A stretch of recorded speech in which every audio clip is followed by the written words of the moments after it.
को आपस में मिलाकर और पर्वतासन यानी पर्वत की तरह। गर्दन कैसे होगा, हमारा सर किधर जाएगा, सर यानी हमारी जो ये जो ठुड्डी है, ये वाला भाग, ये हमारे सीने से लगेगा यूं।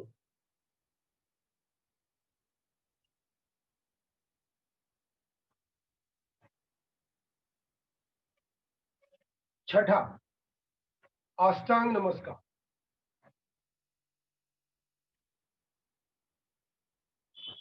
शरीर के 8 अंग धरती को, जमीन को टच करते हैं। 7वां भुजंगासन, सहसा से, बिल्कुल प्रेम से। 8वां फिर पुनः पर्वतासन।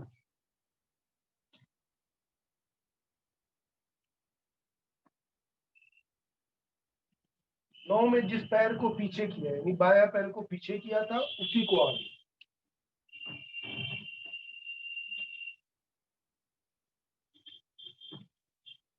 10 में पाद हस्तासन।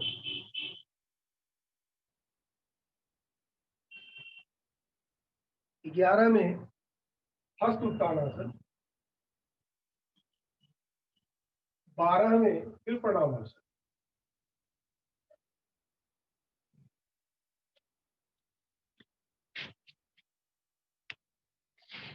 अपने अपने जगह पे बैठ जाइए, अपने अपने जगह पे बैठ जाइए।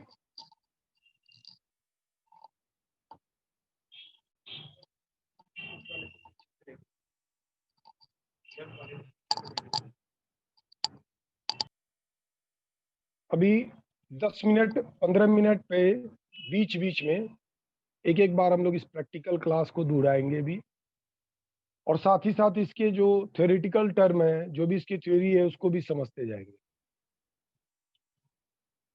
तो आइए, अब मैं उम्मीद करता हूं कि अगले 45 मिनट्स तक आपका ध्यान पूरे तरीके से यहीं पे होगा। आपका कान मेरी बातों पे बिल्कुल सजगता और सावधानी से आप बिल्कुल प्रत्येक चीजों को सुनिएगा। और ये उन लोगों के लिए बहुत लाभदायक है जो योगा से एमए कर रहे हों, जो कल को पीएचडी करेंगे या नेट क्वालिफाई करने की सोच रहे होंगे, जो आईसीबी लेवल 1 2 3 का एग्जाम देने की सोच रहे होंगे, या जो पीजीटीआईएस कर रहे होंगे, सब लोगों के लिए बहुत लाभदायक है। सूर्य नमस्कार का सबसे पहले तो इसका स्वरूप 12 चक्रों में 12 आसन से इसको पूरा एक पैकेज बनाया गया है। और मुझे और आपको सब लोगों को ये बात जानना चाहिए कि अपने आप में ये संपूर्ण होता है, अपने आप में पूरा संपूर्ण होता है सूर्य नमस्कार। क्योंकि शारीरिक रूप से, मानसिक रूप से, सांसों की लय ताल, एक्सहेलेशन, इनहेलेशन, और मंत्रोच्चार यानी कि नाद योग, इसमें सब कुछ का प्रयोग एक साथ होता है। बहुत इंपॉर्टेंट पॉइंट बता रहा हूं। शारीरिक रूप से जो हमारी मुद्राएं होती है, जो हमारा स्वरूप होता है, जो अभी मैं 12 विभिन्न मुद्राओं में यहाँ पे आपके सामने था, इसका लाभ अलग आता है। मानसिक रूप से आप शांतिमय तरीके से अगर करिएगा तो इसका लाभ अलग आता है। और तीसरा, चक्रों के स्तर पे, प्लेक्सेस के स्तर पे, स्पिरिचुअल लेवल पे, ये जो अभी स्वरूप था 12 आसन, ये हमारे शरीर के जो चक्र होते हैं, चक्र मतलब पावर पॉइंट, बॉडी में छोटे छोटे पावर पॉइंट है।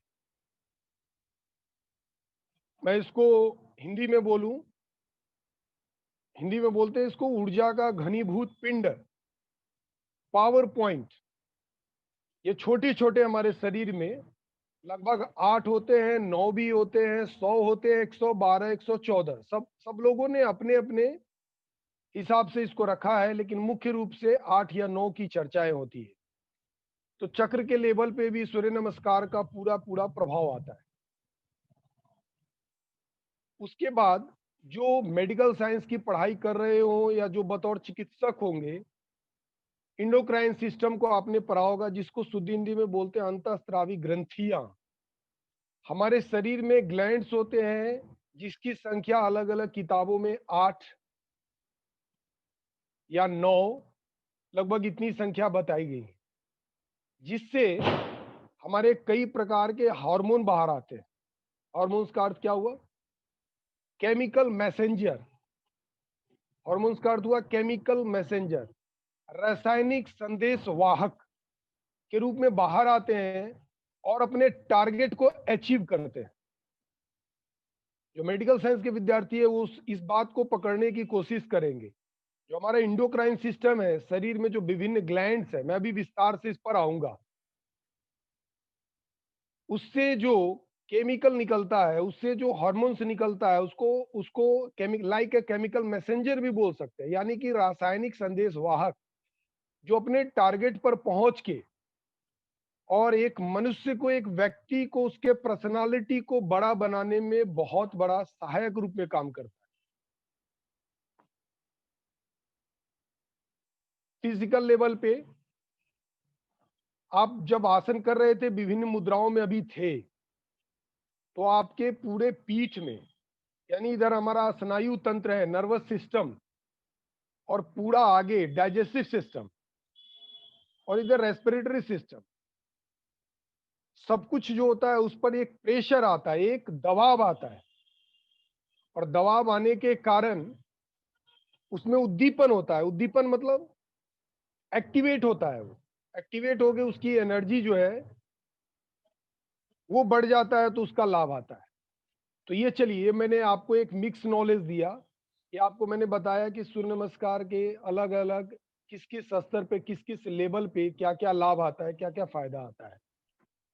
अब हम लोग इसको विस्तार से आज के क्लास में मैं आपको कोशिश करूंगा कि ज्यादातर मैं आपको चक्र के बेस पे, और दूसरा इंडोक्राइन के बेस पे, और थोड़ा बीमारी और फिजियोलॉजी जो हमारे बॉडी का है उस स्तर पे हमारे किस ऑर्गन सिस्टम में क्या प्रेशर आता है, ये दोनों तीनों स्तर पे थोड़ा सा हम लोग समझेंगे। जो क्लासेस छूटेंगी या बच जाएंगी, उस क्लास को हम लोग नेक्स्ट टाइम भी इस क्लास को फिर से दोहराएंगे। दोहराएंगे भी नहीं, उसमें नया नॉलेज लेंगे, क्योंकि अपने आप में सूर्य नमस्कार एक बहुत बड़ा विज्ञान है, इस चीज को समझना है। तो आइए सबसे पहले हम लोग सूर्य नमस्कार को चक्र के बेस पे समझते हैं। चक्र हमारे शरीर में प्लेक्सस, मैंने आपको बताया ऊर्जा का घनीभूत पिंड। मैंने क्या बताया आपको? Energy point. मैंने आपको क्या बताया? Power point. हमारे शरीर में होता है, कहाँ कहाँ समझने के लिए, ये हमारा आज्ञा चक्र होता है, जहाँ पे हम चंदन वगैरह लगाते हैं, आज्ञा चक्र।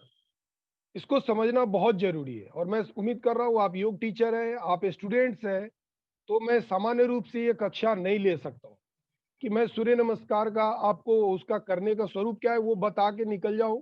ये क्लास है भी नहीं। ये उन लोगों के लिए जो सूर्य नमस्कार के प्रत्येक पोस्चर को करना जानते हैं। उसके बाद की बात करेंगे हम लोग कि इसका क्या क्या बेनिफिट होता है।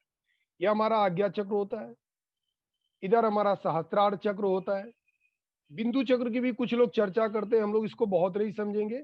आज्ञा चक्र, सहस्त्रार चक्र, यहाँ पे हम जानेंगे विशुद्धि चक्र होता है हमारा, जो हमारे शरीर में शक्ति का ये करता है। अनाहत यहाँ पे होता है, अनाहत चक्र। हृदय चक्र भी बहुत लोग बोलते हैं। फिर यहाँ पे मणिपुर होता है, उसके थोड़ा सा नीचे चले जाइए, नाभि के नीचे स्वाधिष्ठान, और सबसे नीचे मूलाधार। कुल ये 8 चक्र होते हैं। इसमें से सूर्य नमस्कार का प्रभाव 5 चक्रों पे पड़ता है।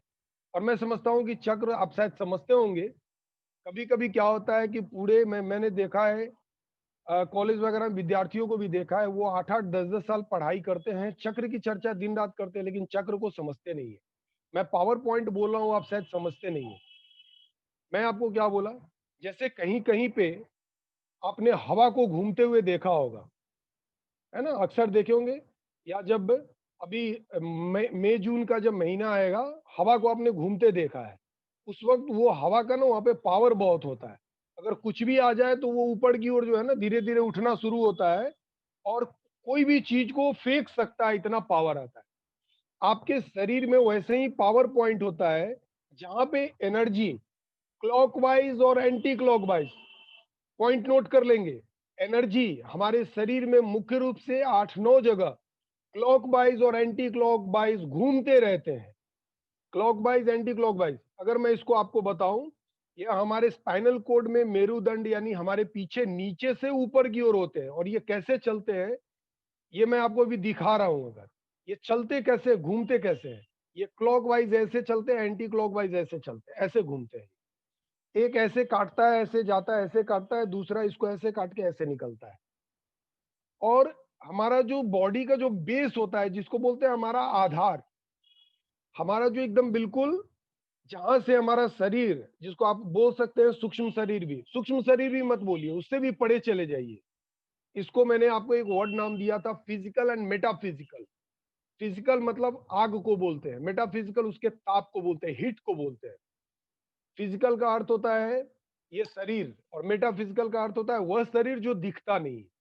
तो इस तरीके से हमारा चक्र जो होता है वो पावर पॉइंट होता है। और वो पावर पॉइंट अगर आपके शरीर में बैलेंस है, आपके शरीर में अगर पॉजिटिव है, आपके शरीर में अगर निगेटिव है, तो उसी के अनुसार आपका शारीरिक संरचना से लेके आपकी फिजियोलॉजी, आपकी आपकी ऊर्जा, आपके जीवन का कैरियर, सब कुछ वैसे ही होगा। जैसे मैं क्वेश्चन आवर में आप लोगों का बेस भी जानना चाहूंगा कि आप किस स्तर पे हो बतौर नॉलेज। तो मुझे थोड़ा आगे और बताने समझाने में ये लगेगा। बस आप अभी पकड़ना और रफली जो समझ में है थोड़ा बहुत लिख लेना, अभी सुनना बहुत, कोई दिक्कत नहीं है। सुनना, सुनने पे ना श्रुति बोलते हैं वेद में, सुनने पे पूरा समय देना है। छूटेगा फिर हम लोग मिलेंगे क्लास में, कोई दिक्कत नहीं है।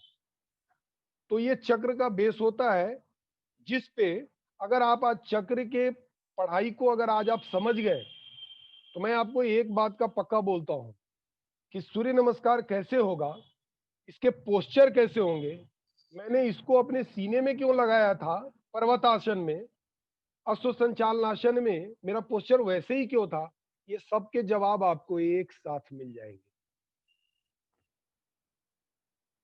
तो आइए समझते हैं। सबसे पहले मैंने कौन सा पोस्चर किया था, उसका नाम क्या था। सबसे पहले हमने किया था प्रणाम आसन।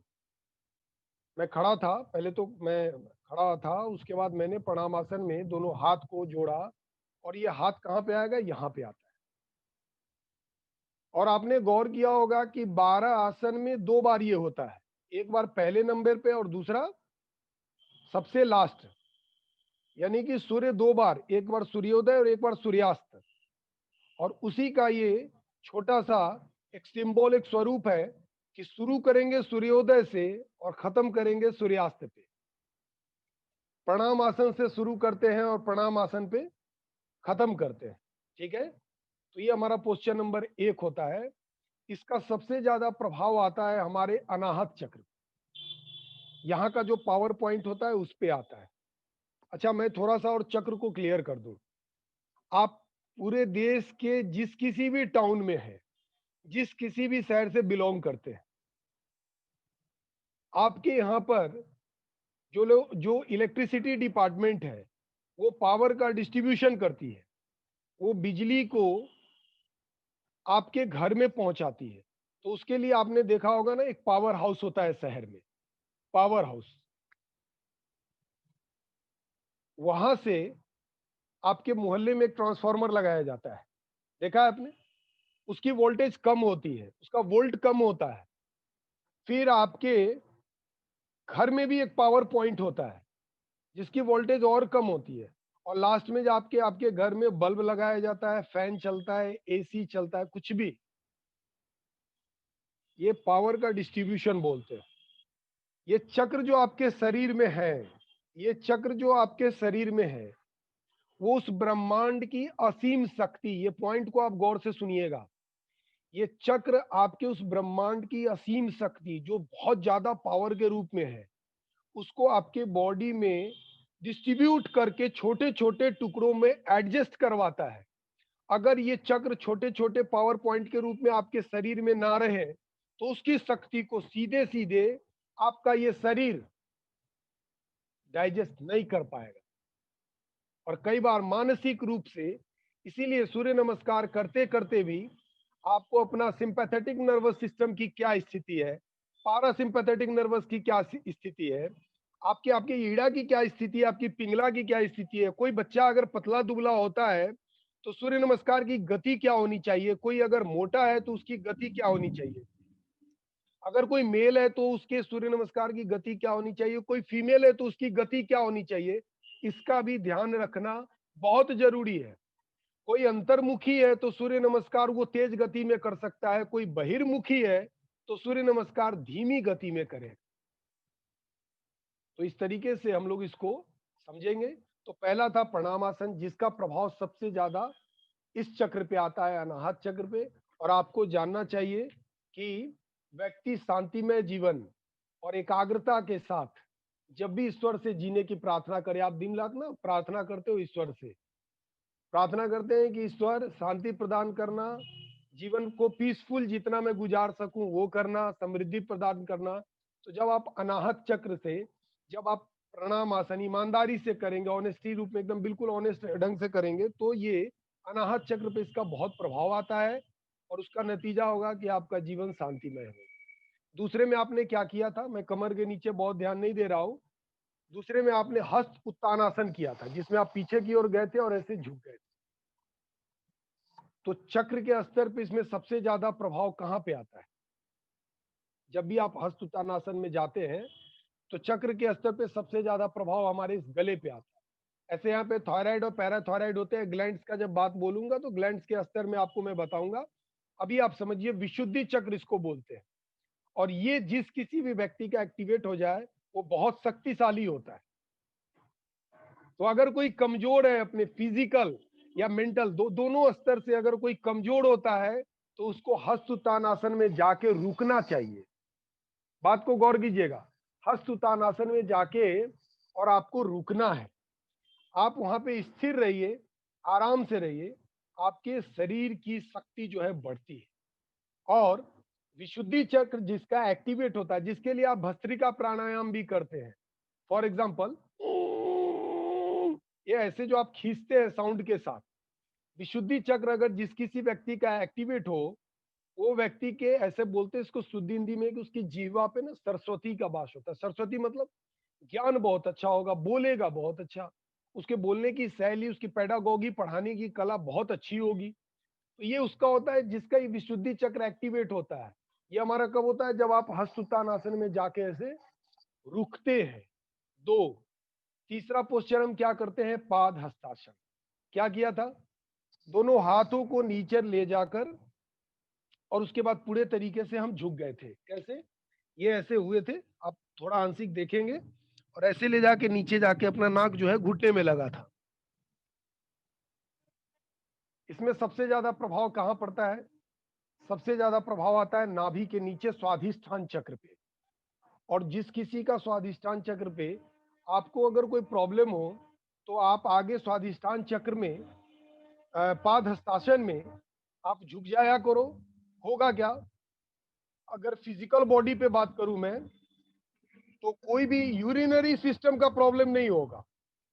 आप जो फिजिकली जो डॉक्टर बनना चाहते हो, जो जो थेरेपिस्ट बनना चाहते हो, आप साधु संत और बहुत बड़े योगा के स्पिरिचुअल लेवल पे अगर अभी आपका जाने का विचार नहीं है, अभी आपकी इच्छा है कि मैं बतौर थेरेपिस्ट काम करूं, तो जैसे ही आप पाद हस्तासन में जाते हैं तो आपको यूरिनरी सिस्टम का प्रॉब्लम नहीं होगा, आपको पेशाब का रोग नहीं हो सकता, आपके बॉडी में सिस्ट स्टोन नहीं बनेगा, किडनी में सिस्ट नहीं होगा, किडनी का स्टोन नहीं बन सकता है। उसके बाद और क्या हो सकता है, आपको कोई इंफेक्शनल प्रॉब्लम आपको नहीं होगा। और सबसे बड़ी बात मैं आपको बता रहा हूं, आपके भीतर एकाग्रता बढ़ेगी, क्योंकि ऋण आवेशित शक्ति का प्रभाव बढ़ जाता है। तो ये हुआ पाद हस्तासन जिसमें आप झुकते हैं। इस पे और भी डिटेल्स में धीरे धीरे बात करूंगा, मैं अभी चक्र बेसिस पर थोड़ा मिक्सअप करके भी आपको चल रहा हूँ। ये तीन हो गए। चौथा में हम कौन सा आसन करते हैं, जैसे ही करते हैं तो चौथे में हम अश्व संचालनासन जाते हैं। इस पर ध्यान दीजिएगा, अश्व संचालनासन, इसमें हमारा दोनों पैर सामने होता है। एक बार देख लेंगे फिर इस पर बात करेंगे हम लोग।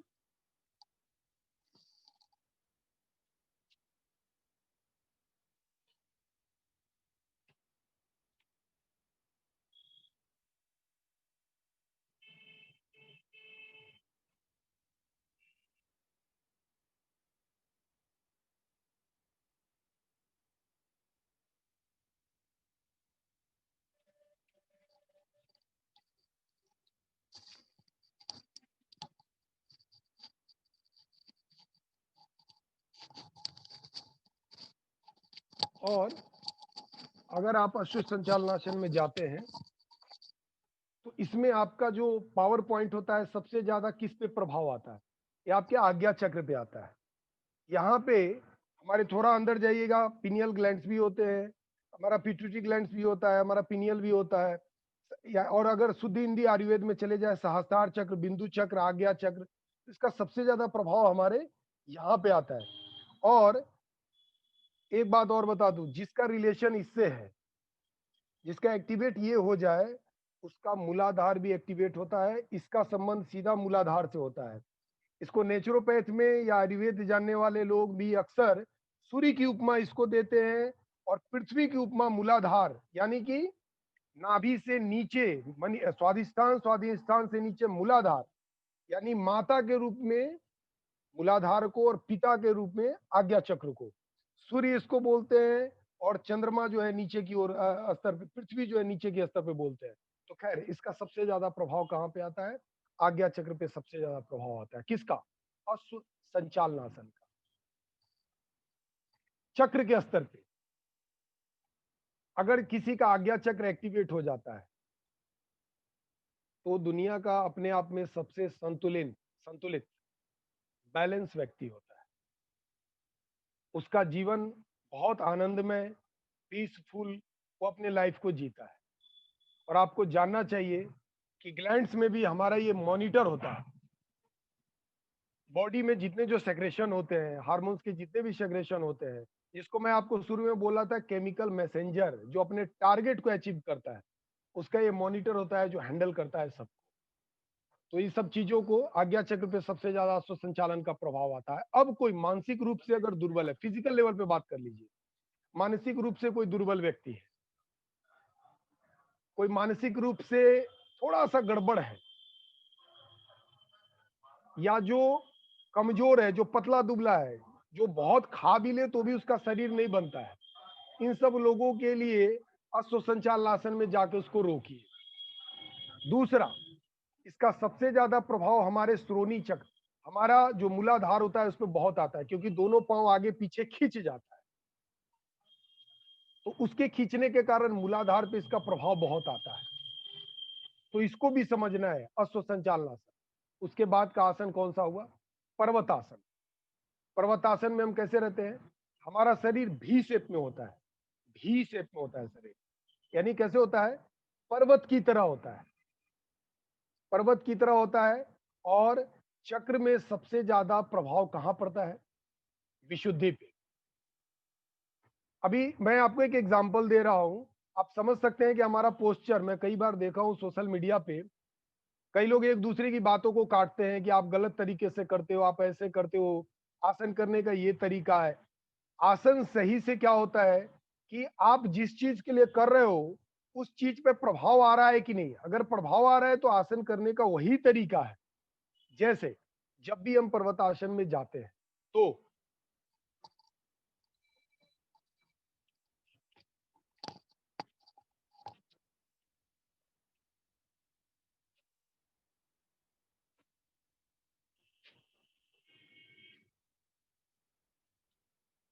ये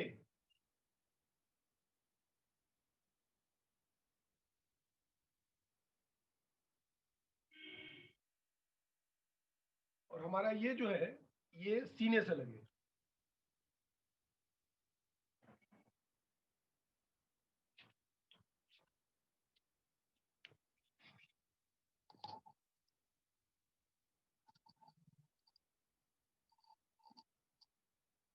तो पर्वतासन में सबसे ज्यादा प्रभाव कहां पे आता है?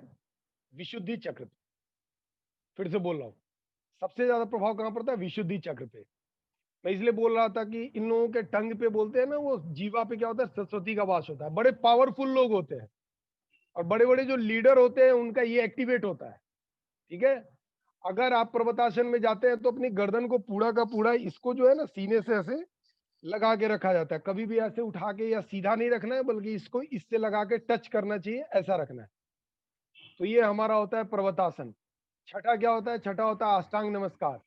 शरीर के 8 अंग धरती को, जमीन को टच करते हैं, इसलिए भी इसका नाम पड़ा है अष्टांग नमस्कार। और एक प्रकार से हमारा ये थोड़ा सा, इसको आप हॉल्ट समझ लीजिए, जहाँ पे आके हम रुकते भी हैं। और अष्टांग नमस्कार का सबसे ज्यादा प्रभाव कहाँ पड़ता है? हमारे मणिपुर चक्र पे। मणिपुर मतलब नाभि, इस पे सबसे ज्यादा प्रभाव पड़ता है। और अब मैं आपको मेटाफिजिकल की बात अगर करूं, ऐसे मैं पहले फिजिकली बात करता हूं। चक्र के स्तर में जिसका मणिपुर एक्टिवेट होता है, जिस किसी का भी मणिपुर चक्र अगर एक्टिवेट होता है, तो वो व्यक्ति को डर नहीं लगेगा, अंधेरे से भी डर नहीं लगेगा, लाइफ में डर नहीं लगेगा, कल की चिंता नहीं करेगा, अकेले से कभी रोएगा नहीं। और बोलते हैं ना योगी, योगी को डरना मना होता है, तो उस स्तर का व्यक्ति हो जाता है जिसका मणिपुर बहुत मजबूत होता है। मेटाफिजिकल की बात अगर करूं मैं, मेटाफिजिकल सूक्ष्म शरीर की, अगर मणिपुर क्षतिग्रस्त हो जाए, अगर इसके चक्र की एनर्जी गलत तरीके से घूमे, ना घूमे, नहीं घूमने का सवाल नहीं, घूमता है, बट अगर ये डिस्टर्ब हो जाए, क्षतिग्रस्त हो जाए, तो वो क्रिमिनल होते हैं ज्यादातर। ये ज्यादातर ना वो वायलेंस एक्टिविटी में ज्यादा शामिल होते हैं। ये मतलब आपको नुकसान भी काफी पहुंचा सकते हैं। तो इस तरीके के ऐसे लोग हो जाते हैं जिनका मणिपुर चक्र क्षतिग्रस्त बोलते हैं, जिसका डिस्टर्ब होना, टूट जाना, गड़बड़ होना, इसका लय ताल बिगड़ जाना। क्लियर? तो ये मैंने कौन सा आसन में बताया? अष्टांग नमस्कार में। और मणिपुर के पास ही अगर आपको डायबिटीज है, मधुमेह की बीमारी होती है, या आपको पैंक्रियाटिस की बीमारी होती है, आपको आजकल ये काफी चल गया, जो समोसा वगैरह खाते हैं, जो वाइन का सेवन करते हैं, या कुछ ऐसा कुछ है, तो आपको मैं बता दूं कि अब डायबिटीज तक बात नहीं है, पैंक्रियाटिस एक नया प्रॉब्लम भी आ गया है, जिसमें आपको मरने की भी संभावना बहुत ज्यादा होती है। तो ये जो होता है मणिपुर को एक्टिवेट करता है, कौन सा? अष्टांग नमस्कार। उसके बाद अगर चक्र बेसिस में आ जाए तो भुजंग आसन, सातवां पोस्चर। कैसे होता है? पेट के बल हम लोग लेट जाते हैं और नाभि तक अपने पीठ को मोड़ते हैं, नाभि तक।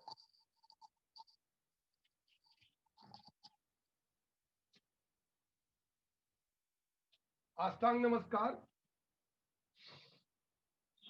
सहजता,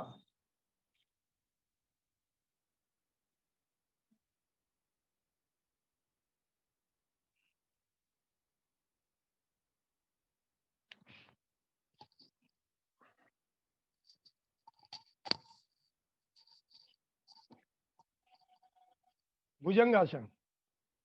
जो भी हमारे स्टूडेंट्स, जो भी हमारे आ जाए हुए भाई हैं, माताएं जो भी जुड़ी हुई हैं, सब लोग आप समझ जाइए कि आपके पूरे नर्वस सिस्टम का एक बहुत बड़ा जो मीडिएटर होता है, वो हमारा ये स्पाइनल कोड होता है, मेरुदंड होता है। ये हमारे ब्रेन और फिजिकल बॉडी और मेटाफिजिकल, यानी कि हमारे मन और शरीर के बीच का एक बहुत बड़ा मेरुदंड भी बोलते हैं इसको। एक पॉन्स तो इधर होता है, पर इसको भी पॉन्स आप बोल सकते हैं। और भुजंग आसन में, भुजंग आसन हमारा इतना इंपॉर्टेंट होता है कि किसी को अगर लीवर का प्रॉब्लम है, बहुत पतला दुबला है, किसी को किडनी का प्रॉब्लम है, उसमें सिस्ट हो जाता है, या स्टोन हो जाता है, या पेशाब का कोई रोग होता है, इन्फेक्शनल कोई प्रॉब्लम होता है, शरीर में जल की मात्रा अगर बढ़ जाती है, किसी को अगर फिजिकल लेवल पे, पहले मैं बोल रहा हूं, अगर इंटेस्टाइन का प्रॉब्लम होता है, कॉन्स्टिपेशन होता है, किसी का बहुत लंबे समय तक ये नहीं होता है, तो भुजंग आसन का सबसे ज्यादा प्रभाव एक तो कि चक्र के आधार पे विशुद्धि पे आता है, क्योंकि ऐसे पीछे की ओर मुड़ता है एक। और दूसरा क्या होता है, आपके ये पीठ में, जो मुझे फिजियोलॉजी के तौर पे बताना, आपके पीठ में हमारे क्या होता है, 31 जोड़ियां, 31 पेयर्स ऐसे नर्व्स का होता है, जो ऐसे निकल के, जो शरीर में ऐसे निकल कर और आपके प्रत्येक ऑर्गेन्स में गया हुआ होता है। जब भी आप भुजंग आसन में जाते हैं, एक तो क्या होता है कि आपके किडनी का मसाज होता है, दोनों किडनी।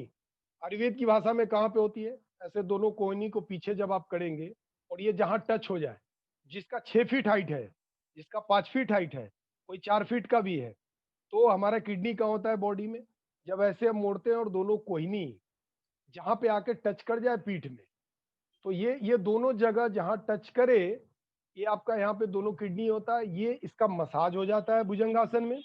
और क्या होता है, सारे ऑर्गन से वो तार गए हुए होते हैं, जिसको शुद्ध हिंदी में स्नायु मंडल भी बोलते हैं। अंग्रेजी में इसको हम क्या बोलते हैं, इसको हम लोग बोलते हैं नर्वस सिस्टम। तो आपको क्या होगा, इंटेस्टाइन का प्रॉब्लम नहीं होगा, आपको क्या होगा, लीवर का प्रॉब्लम नहीं होगा, आपको क्या होगा, किडनी का प्रॉब्लम नहीं होगा, आपको क्या होगा, इन्फेक्शनल प्रॉब्लम नहीं होगा। अभी कोरोना का टाइम था, स्प्लीन में आपको कोई दिक्कत नहीं आएगा। आपका जो है भुजंग आसन के कारण रेस्पिरेटरी सिस्टम इतना बढ़िया होता है कि आपका रक्त बहुत साफ होगा, खून जो है ना बिल्कुल प्योर होगा, बिल्कुल साफ सुथरा होगा। और इसके बाद ऑक्सीजन का लेवल कभी भी आपके शरीर में डाउन नहीं होगा, ऑक्सीजन आपके बॉडी में पूरे तरीके से बना रहेगा। तो भुजंगासन की इतनी खूबियां। इसके अलावा पीठ दर्द कई तरह के होते हैं। कभी कभी आयुर्वेद वाले इसको बताते हैं कि पीठ दर्द ना करीब 70-80 प्रकार के हो सकते हैं। जितने भी प्रकार का है कोई दिक्कत नहीं है। सूर्य नमस्कार के 7वें पोस्चर यानी भुजंगासन में सिर्फ आप सहजता से अगर पीछे की ओर जाते हो तो जितने भी प्रकार का पीठ दर्द है उसमें आपको आराम आ सकता है, क्योंकि प्रेशर वहीं पे आता है। पादहस्तासन में जाते हैं तो प्रेशर स्वाधिष्ठान पे मणिपुर चक्र पे आता है। प्रणामासन में जाते हैं तो एक प्रकार से अनाहत चक्र पे प्रभाव पड़ता है। तो जहां पे जिसका प्रभाव आता है उससे संबंधित रोग नहीं होगा, उससे संबंधित बॉडी में आपका एनर्जी का संतुलन बना रहेगा। ये हो गया हमारा फिजिक भुजंगासन। अब इसको थोड़ा तेजी में लेकर बढ़ते हैं। भुजंगासन के बाद क्या होता है, फिर हम रिपीट करते हैं। जैसे भुजंगासन में गए, पर्वतासन में गए, फिर आपका प्रभाव कहाँ आता है पर्वतासन में, विशुद्धि चक्र पे।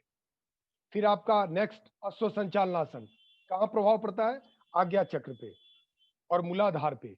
फिर आपका प्रभाव नेक्स्ट अश्व संचालन के बाद किधर आता है, पादहस्तासन पे। प्रभाव कहाँ पड़ता है, स्वाधिष्ठान पे। हस्त उत्तानासन पे प्रभाव कहाँ पड़ता है आपका, विशुद्धि चक्र पे। और उसके बाद फिर आप आ जाते हैं प्रणामासन। सूर्योदय से चले थे, सूर्यास्त को खत्म हुए। इन दोनों में अनाहत पे, हृदय चक्र पे बहुत प्रभाव आता है। तो ये तो हो गया चक्र के बेस पे। अब हम लोग सूर्य नमस्कार को, मैं आपसे एक बार निवेदन करूंगा कि अपने अपने जगह पे खड़े हो और पढ़ने के अलावा इसको थोड़ा जीने की भी कोशिश कीजिए। यानी साथ में एक बार आप दोहराएंगे। अगर जिन भाइयों ने ब्रेकफास्ट भी अगर हेवी किया हो या उन्होंने खाना भी खा लिया हो तो थोड़ा आराम से करेंगे, कोई दिक्कत नहीं है। बाकी लोग एक बार दोहराइए 1 से 2 मिनट का, फिर इसका थ्योरी क्या होता है वो बताएंगे।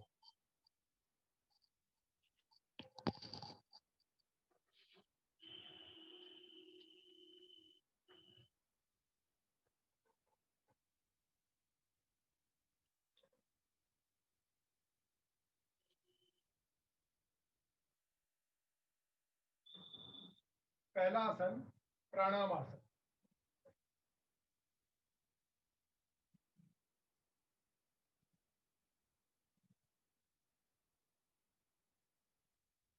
दूसरा हस्त उत्तानासन।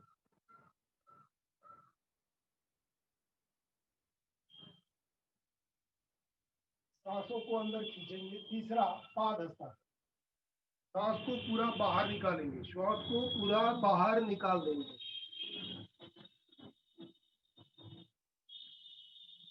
चौथा अश्व संचालनासन।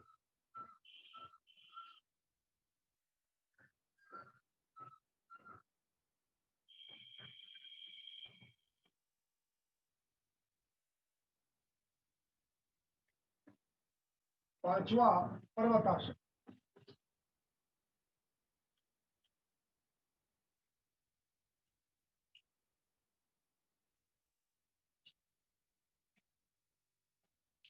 छठा अष्टांग नमस्कार।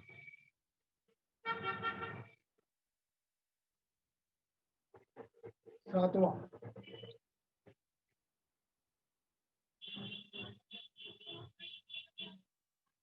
आठवां पर्वतासन। नौवां जिस पैर को पीछे ले गए थे उसी पैर को आगे, दोनों हाथ के बीचों बीच।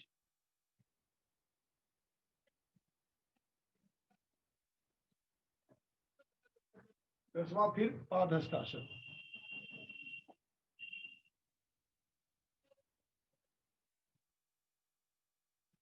11वां हस्तुत्तानाशन,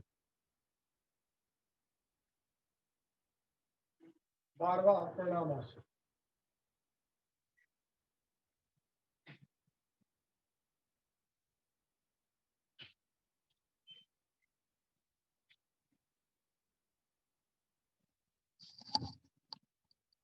बैठ जाइए।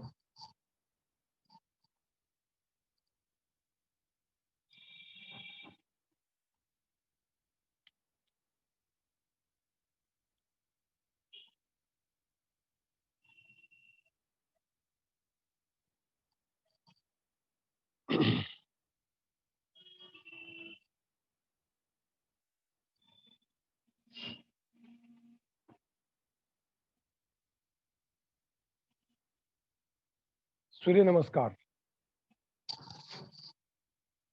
इसका विज्ञान अपने आप में बहुत गहरा है, बहुत बड़ा है। सिर्फ सूर्य नमस्कार पे अगर बोला जाए, कहा जाए, तो 4-4, 5-5, 6-6 घंटे भी कम पड़ जाएंगे। ऋषि मुनियों के द्वारा, साधु संतों के द्वारा सूर्य नमस्कार एक ऐसा आविष्कार है जो मनुष्य के शरीर को एक अस्थायित्व, एक एकाग्रता और एक पावर, एक शक्ति प्रदान करता है। सूर्य नमस्कार, जैसे आपने यूनिवर्स के विषय में थोड़ा पढ़ा, ब्रह्मांड के विषय में, ब्रह्मांड में दो चीजें होती है। एक होता है गति और एक होता है लय। गति का अर्थ होता है स्पीड। गति मतलब क्या हो गया? स्पीड। जो सामान्य भाषा में हम लोग स्पीड की बात करते हैं, गति। और दूसरा लय। लय का अर्थ होता है रिदम। पूरा ब्रह्मांड दो चीजों से ही चलता है, एक तो स्पीड और दूसरा है रिदम, गति और लय।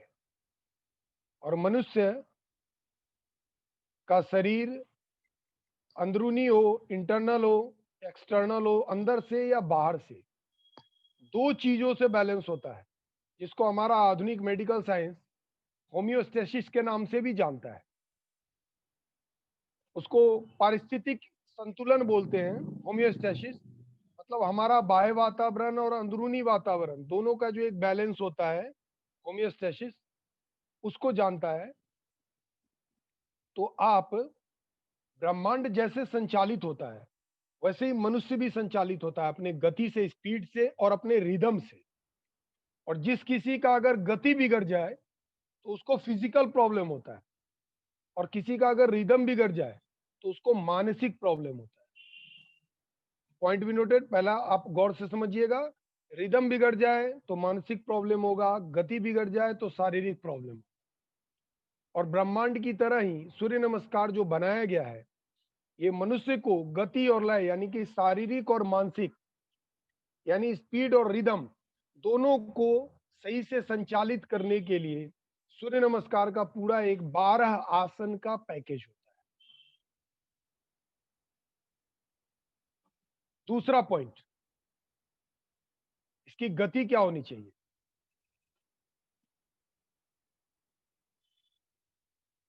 सूर्य नमस्कार करने वाला का दाहिना नोज जो होता है, राइट नोज, दाहिना नासिका, यानी कि पिंगला, पिंगला यानी कि सूर्य नाड़ी, राइट नोज की बात कर रहा हूं, ये ज्यादा एक्टिवेट हो जाता है। नाड़ी का अर्थ समझते ही होंगे।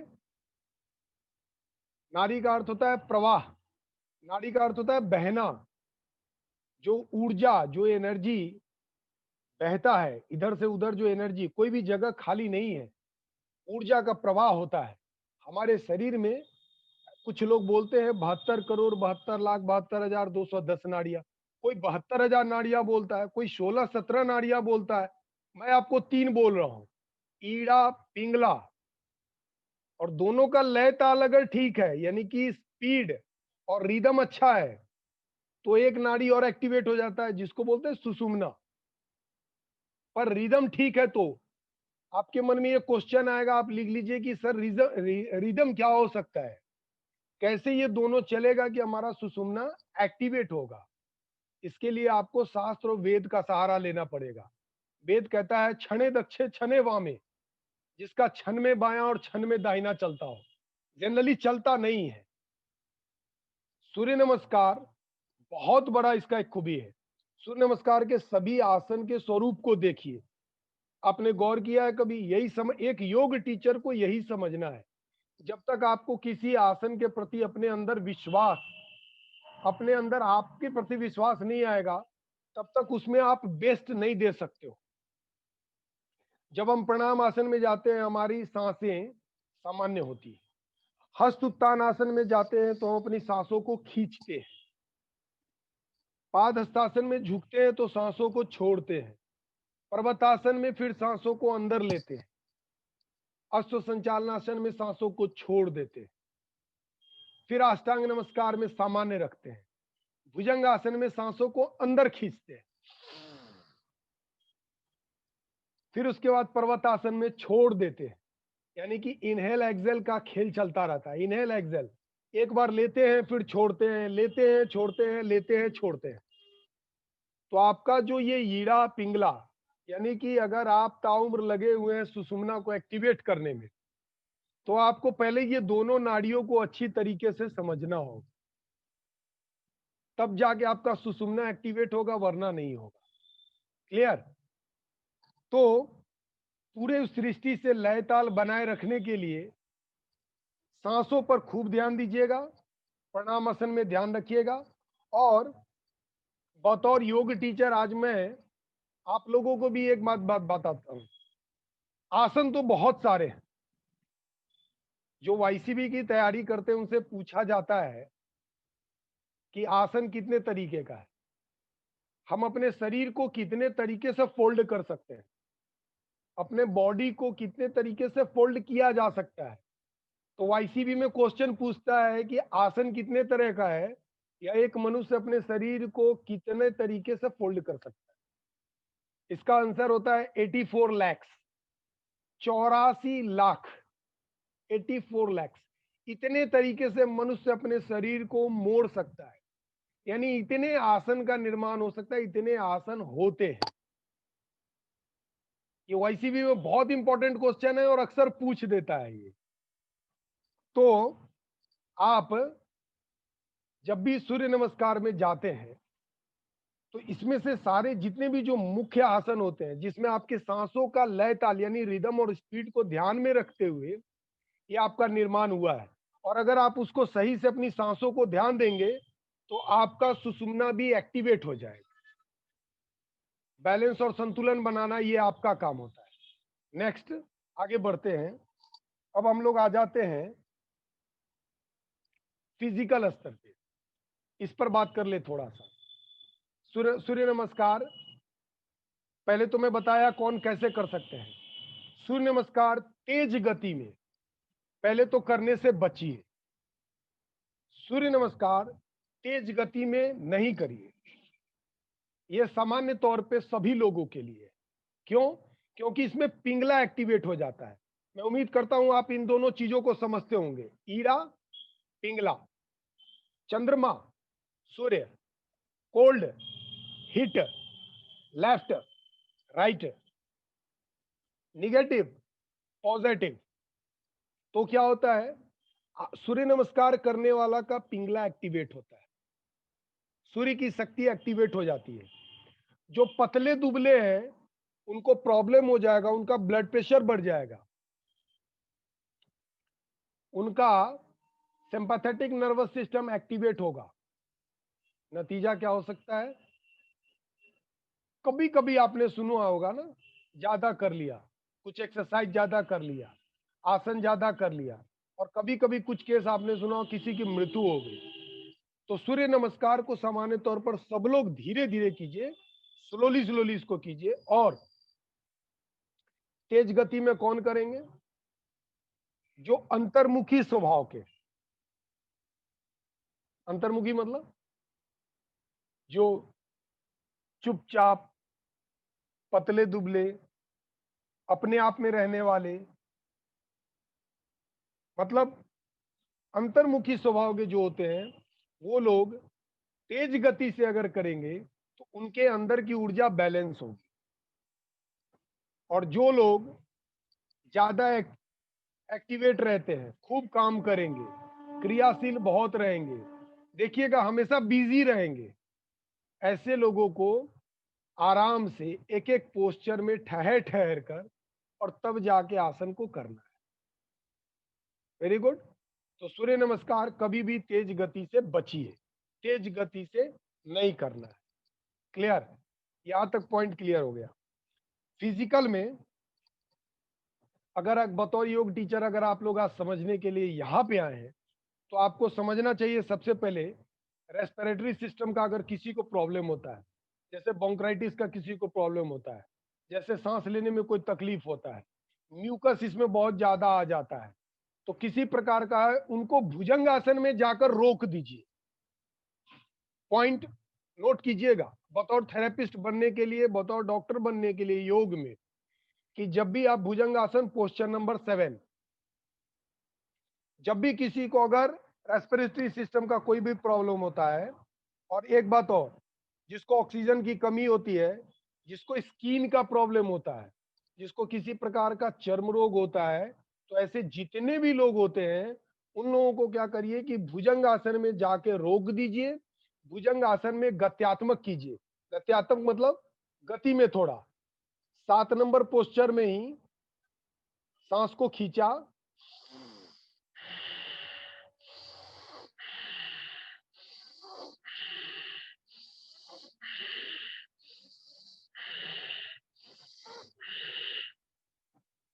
भुजंग आसन में किसी को अगर नर्वस सिस्टम का प्रॉब्लम है, पीठ में दर्द है, या सर्वाइकल का प्रॉब्लम होता है, या कंधे में दर्द होता है, डायबिटीज वाले को क्या होता है, ज्यादातर आप गौर करेंगे दाहिने कंधे में उनको दर्द होगा, और जिनको ब्लड प्रेशर या हार्ट का प्रॉब्लम होता है उसको लेफ्ट शोल्डर में दर्द होगा इधर।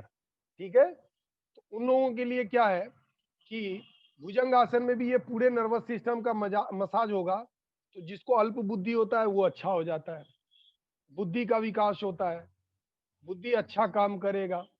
और किसी प्रकार का थोड़ा सा डिप्रेशन है, ऑक्सीजन की कमी है, CO2 ज्यादा अधिकता हो गया है, फोबिया है, माइनिया है, किसी प्रकार का न्यूरोसाइकोसिस का प्रॉब्लम है, साइकोसिस का प्रॉब्लम है, किसी प्रकार का निगेटिविटी से ग्रसित रहता है, तो वैसे लोगों को, पॉइंट बी नोटेड, पीछे झुकने वाला आसन करवाइए, जिसमें आपका बॉडी मतलब पीछे की ओर झुक जाए।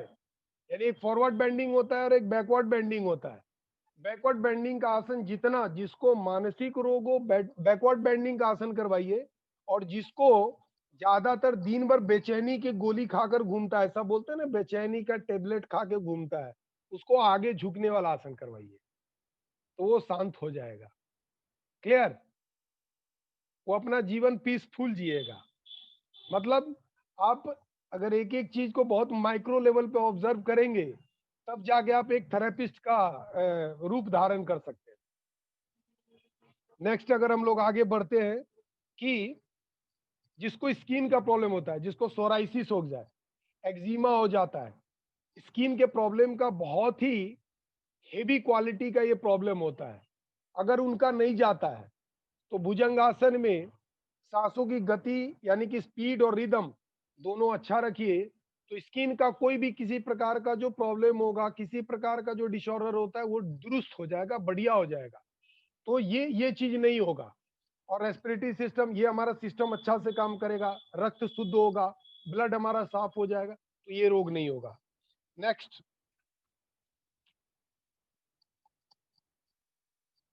हमारे बॉडी में अभी क्या होगा, हमारे बॉडी में जो रक्त परिसंचरण तंत्र भी बोलते हैं, जो हमारा ब्लड जो होता है, जो सर्कुलेट करता है हमारे बॉडी में, तो आपके शरीर में किसी प्रकार का अ, थक्का नहीं जमता है। थक्का मतलब ट्राइग्लिसाइड्स होता है, शरीर में बहुत सारे ऐसी चीजें होती है जो आपको छोटे छोटे कण के रूप में होता है, तो वो क्या होता है कि आपको ब्लड प्रेशर भी बढ़ाएगा, आपको हार्ट का भी प्रॉब्लम देगा। तो उन लोगों के लिए भी ये काफी फायदेमंद होगा।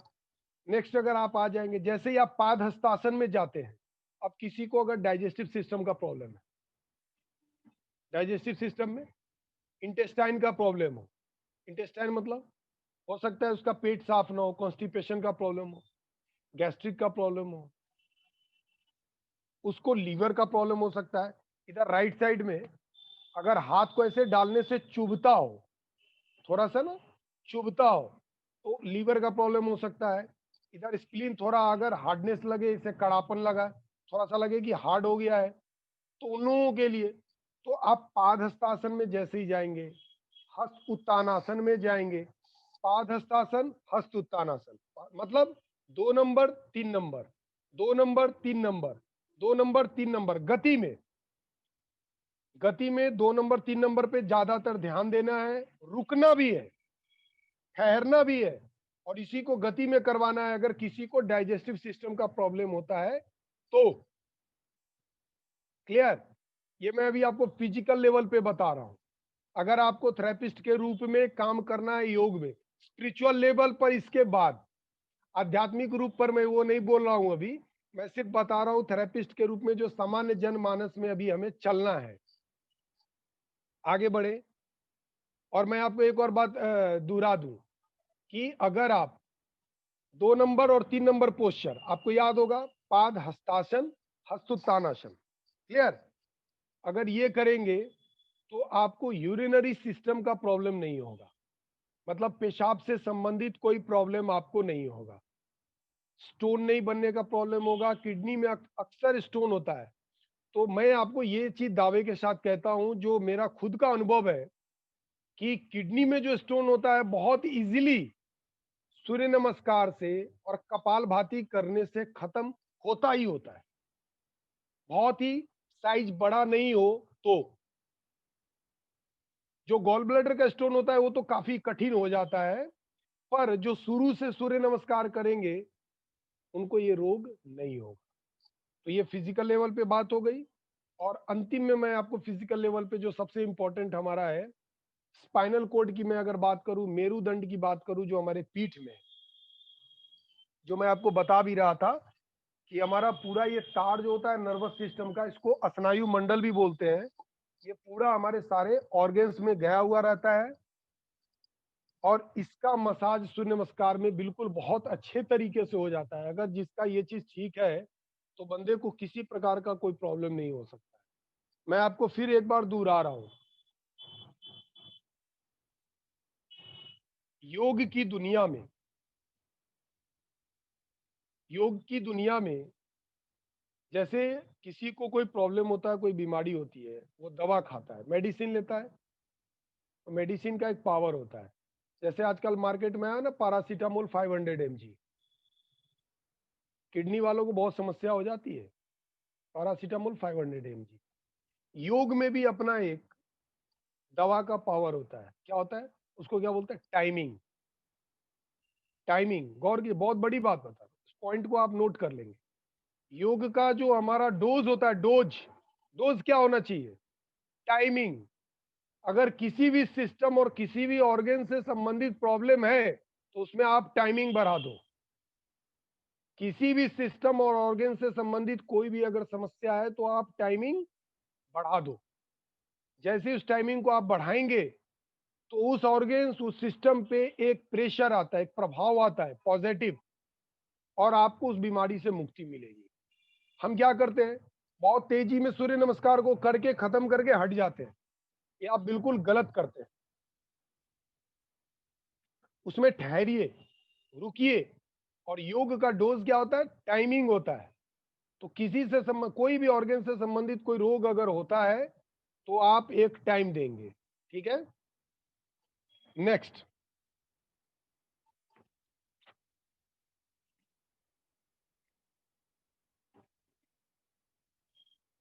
ऐसी चर्चाएं हो रही थी कि सूर्य नमस्कार करने वाले लोग का कैरियर जो होता है वो भी अपने आप में काफी बढ़िया होता है, बशर्ते कि आप ब्रह्म बेला में और सुबह सुबह उठ के इसको बढ़िया से कीजिए, ठहर के कीजिए, आराम से कीजिए, मंत्रोच्चार के साथ कीजिए, यथासंभव मंत्रोच्चार के साथ कीजिए। जो इसके मंत्र होते हैं 12 मंत्र, ओम मित्राय नमः, सूर्याय नमः, तो ये 12 मंत्र को आप नाद योग की तरह, अब एक एक शब्द का बहुत बड़ा ये अपने आप में ये फिलॉसफी है, ये विषय अपने आप में फिलॉसफी है। उसके बाद फिजियोलॉजी भी है, एनाटॉमी, पूरे शरीर को भी जानना है। तो मंत्रों के साथ जब सुबह में आप इसको करते हैं, तो मैं आपको क्या बोला, सूर्य नमस्कार एक ऐसा पैकेज है जिसमें साउंड थेरेपी भी है, फिजिकल थेरेपी भी करते हैं, इंडोक्राइन से भी थेरेपी होती है, चक्र के आधार पे भी थेरेपी हो जाती है। नाद, नाद का अर्थ क्या होता है? नाद का अर्थ होता है गूंजना, एक ब्रह्मांड का साउंड होता है, और हमारे शरीर के अंदर का भी एक साउंड होता है। उस साउंड के साथ अपने आप को धीरे धीरे आपका ना विकास होता है, डेवलपमेंट होता है। आप कहेंगे वो कैसा साउंड होता है, कभी सुनाई देता है, नहीं सुनाई देता? बिल्कुल होता है, और खूब सुनाई देता है। आप अपने दोनों कान को बंद कर लीजिएगा अच्छे तरीके से, बिल्कुल कुछ सुनाई ना दे, बाहर से कुछ सुनाई ना दे, तो अंदर एक आवाज होगा, और अंदर जो आवाज होता है वो नाद योग की श्रेणी में आता है, वो नाद योग की कैटेगरी में आता है। उसी साउंड के साथ अपने मानसिक साउंड, मतलब समझ रहे हैं, मंत्रोच्चार, ओ,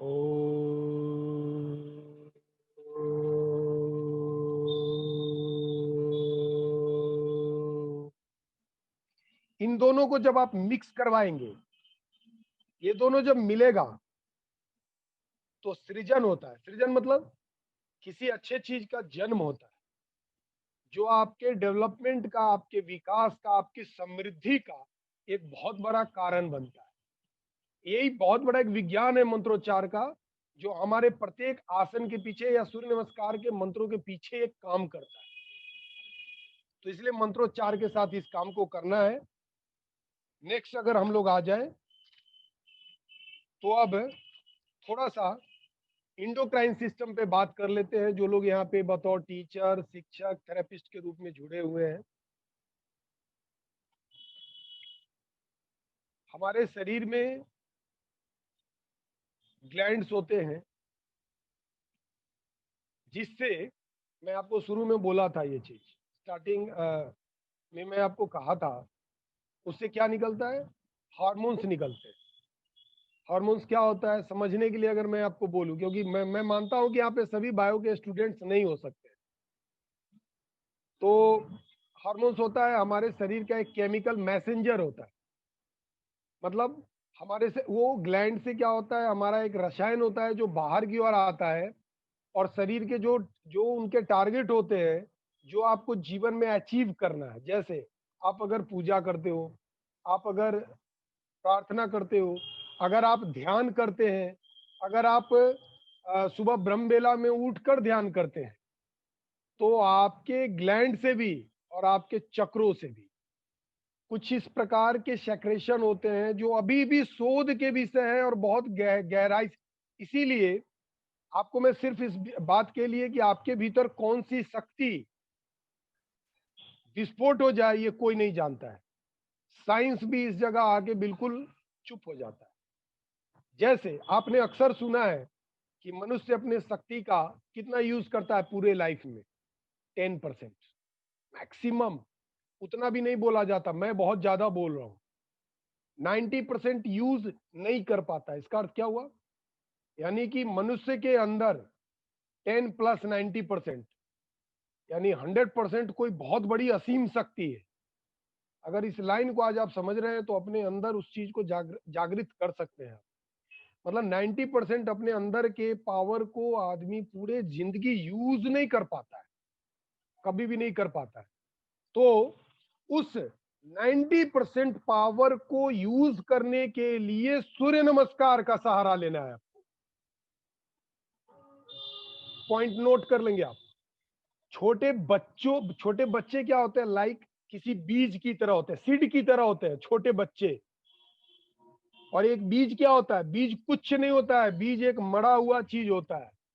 लेकिन बीज को अगर अनुकूल माहौल मिल जाए, जिनके घर में छोटे छोटे बच्चे हैं उनके ख्याल से भी बोल रहा हूं, बीज को अगर अनुकूल माहौल यानी कि मिट्टी मिल जाए, पानी मिल जाए, हवा मिल जाए, सही वातावरण मिल जाए, तो एक बहुत बड़ा पेड़ का रूप धारण कर लेता है।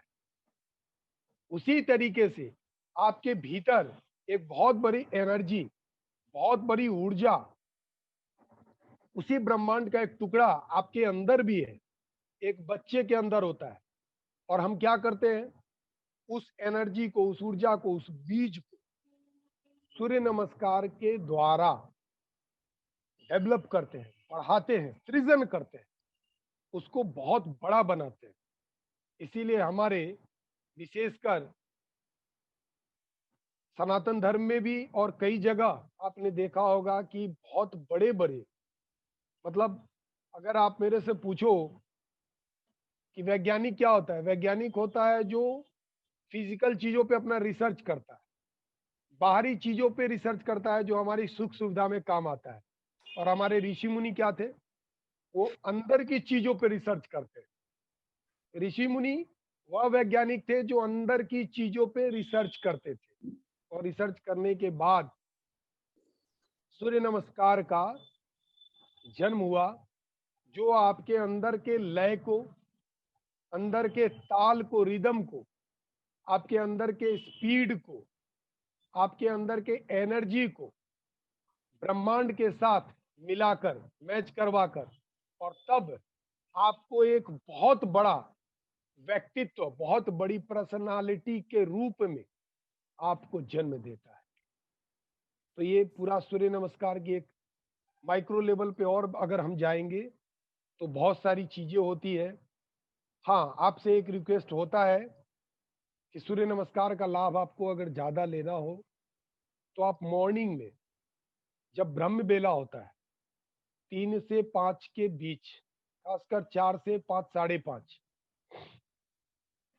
उस बीच में जाकर सूर्य नमस्कार सांसों के साथ, आपका ब्रीदिंग का पैटर्न भी अच्छा होना चाहिए, ब्रीदिंग पैटर्न निश्चित अच्छा होना ही चाहिए, जाकर और एक एक आसन में ठहरिएगा। एक एक आसन, मैं आज का एक रिजल्टेंट बोल रहा हूँ, निचोड़ बोल रहा हूँ। सुबह ब्रह्मबेला में एक एक आसन में जाकर रुकिएगा, रोकिएगा, उसके बाद ब्रीदिंग पैटर्न भी अच्छा रखिएगा। How many अगर seconds you have to stay? अगर आपको कोई प्रॉब्लम है, एक सेकेंड, अगर आपको कोई प्रॉब्लम है, किसी भी ऑर्गेन से संबंधित प्रॉब्लम है, किसी प्रकार का अगर कोई रोग हो, तो आप देखेंगे कि जिस आसन में उस रोग पे प्रभाव आता है, उस रोग में जाके सहजता से, यानी इजीली आप जाके ठहरिएगा और आराम से ठहरे रहिएगा। अभी साथ में जो आप मेडिसिन दवा ले रहे हैं लेते रहिएगा, तुरंत छोड़िएगा नहीं। और कोई भी आपको पेशेंट अगर मिलता है तो आप उसके साथ भी उसी तरीके से करेंगे, ठीक है। तो अब मुझे लग रहा है कि यहाँ पे एक बार practical question answer hour, okay. तो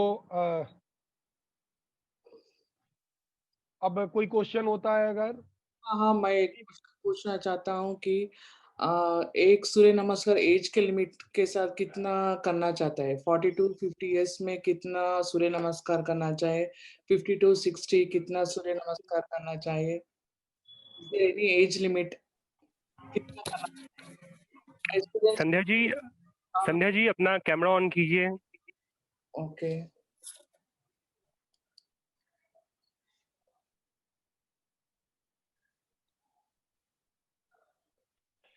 अभी संध्या जी ने सवाल किया। मैं सोचता हूँ कि सवाल का उत्तर भी आप सब लोग सुनिएगा, क्योंकि जवाब सबों के लिए है, और आप बतौर योग टीचर हैं तो आपको ये सवाल का सामना खूब करना पड़ेगा। या आई मैं नो। आपको क्या बोला, मैं आपको क्या बोला, सूर्य नमस्कार करने से आपका राइट नोज एक्टिवेट हो जाता है, पिंगला एक्टिवेट हो जाता है, पहले तो जिसको ब्लड प्रेशर का प्रॉब्लम हो वो एकदम आराम से धीरे धीरे करेंगे।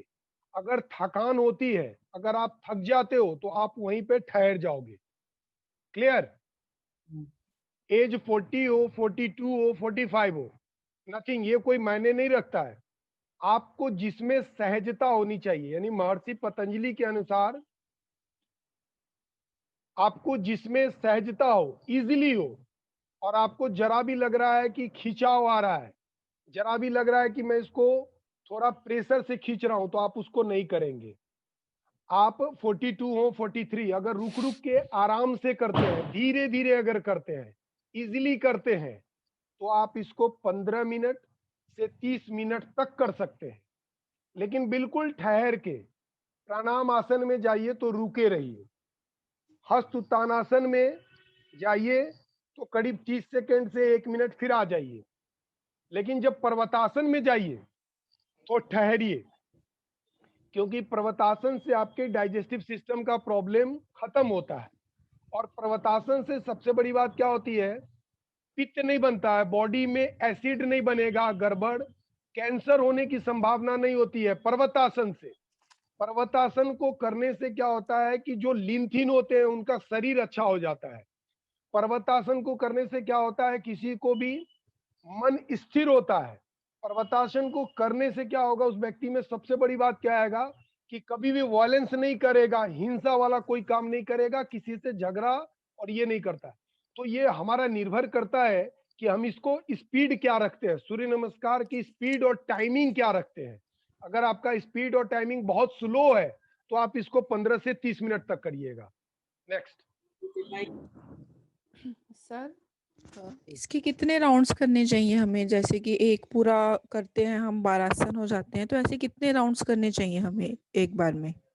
ओके, जब आप, मैं आपको अभी इसी का मैं जवाब दिया कि अगर आपको, जैसे होता क्या है कि अगर मैं ऑफिस जाती हूँ, अगर मेरा रूटीन ऐसा है कि मेरे पास अगर टाइम कम होता है, अगर मुझे सिर्फ सूर्य नमस्कार करना है, कोई आसन आज नहीं करना है, तो मैंने आपको क्या बताया कि हमारे बॉडी के जो इम्पोर्टेंट, जो हमारे पूरे 9 या 10 सिस्टम जो भी होते हैं टोटल, वो सारे सिस्टम को सूर्य नमस्कार एक्टिवेट करता है। तो आप अगर सूर्य नमस्कार ही आज कर रही हैं तो बहुत स्लो अपने ब्रीदिंग सिस्टम पे ध्यान देते हुए, ब्रीदिंग के रिदम पे ध्यान देते हुए आप इसको आराम से जितना देर चाहे, जहां तक आपका बॉडी आपको सपोर्ट कर रहा है, आपको हेल्प कर रहा है, आपको थकान अनुभव नहीं हो रहा है। मैं एक बात आप सब लोगों से रिक्वेस्ट करूंगा, कभी भी आसन को आसन रहने दीजिए और एक्सरसाइज को एक्सरसाइज रहने दीजिए। आजकल होता क्या है, आप किसी चीज को जबरदस्ती बैंड करेंगे, बॉडी को फॉरवर्ड बैंडिंग में ले जाइए, बैकवर्ड में ले जाइए, थकान होता है तो वो आसन नहीं रह जाता है। और अगर आप सहज रहते हैं तो आपको जितना देर आप खाली पेट कर सकते हो आप करेंगे, बट आधा घंटा इनफ होता है, 45 मिनट्स भी इनफ होता है। नेक्स्ट। सर एक राउंड को जैसे, हाँ, आप कह रहे हो कि स्थिर रखना चाहिए या हमें थोड़ा टाइम लगाना चाहिए, कि मतलब कितने मिनट में हमें पूरा कर लेना चाहिए वो? फिर भी मतलब जैसे कई कहते हैं कि 30 सेकंड्स में पूरा कर लेना चाहिए, कोई कहते हैं कि 2 मिनट में, 5 मिनट में, मतलब वो नहीं, टाइमिंग्स का क्या? ओके ओके ओके, नहीं, आप हाँ। प्राणायाम आसन में जाएंगे, अगर आपके मन में आज प्रार्थना की बात है, अगर मन बेचैन होता है, आज पीसफुल महसूस नहीं कर रही हैं, तो आप प्राणायाम हाँ आसन जी। में 2-2 मिनट रहिए, 3-3 मिनट रहिए, कोई दिक्कत नहीं आएगा। बट जब आप अश्व संचालन आसन में जाते हैं, वहां पे जी जाते सर। हैं, अगर आपको लगता है कि इसकी जरूरत आज मुझे कम है, एक तो तरीका ये होता है करने का कि किसी आसन को आप 30 सेकंड भी कर सकते हैं और किसी आसन में जाके आप 3 मिनट भी रुकिए, कोई प्रॉब्लम नहीं है। ठीक एक है सर। तरीका ये भी होता है कि 30 सेकंड में प्राणायाम आसन, 30 सेकंड में हस्त उत्तान आसन, 30 सेकंड में पादहस्तासन, मतलब सबों की टाइमिंग सेम रहेगी। हाँ जी लेकिन सर। आपको अगर आज पीठ दर्द है, आज हाँ आपका जी। पीठ बैकबोन में कोई दर्द होता है, तो आप क्या करेंगे फिर, आप उस आसन में जाके 2-2 3-3 मिनट तक ठहरिएगा, 4-4 मिनट तक ठहरिएगा, जब तक आप इजीली महसूस करेंगे। अब आप समझ गए ना? दो हाँ बातें, जी सर। एक तो 12 आसन की टाइमिंग सेम होंगी जब अगर सामान्य तरीके से करना है। अगर ठीक एक है सर। आसन में 1 मिनट रुक रहे हैं तो सभी आसन में 1-1 मिनट रुकिए, यानी 12 मिनट में 12 आसन। अगर 2-2 ठीक है मिनट सर। रुक रहे हैं तो 24 मिनट में 12 आसन। अगर आज आपको मन है कि 3-3 मिनट करेंगे और 36 मिनट में 12 आसन करेंगे, 36 मिनट में आप 12 आसन करेंगे, तो आप 3-3 मिनट में एक-एक आसन में 3 minute Pranamasana, 3 minute हस्तोत्थानासन, 3 minute padahastasana, इस तरीके से। और अगर आप बतौर थेरेपिस्ट अपना या किसी और का करते हैं, तो आप देखना कि उसको प्रॉब्लम क्या है। फिर उस आसन में जाके उनको रोक देना है मैक्सिमम टाइम तक, जहां तक वो इजीली फील कर सके। राइट? ये एक अलग ठीक तरीका है। हो, ये एक अलग तरीका ठीक हो गया। हाँ, नेक्स्ट। ठीक है। Thank you sir.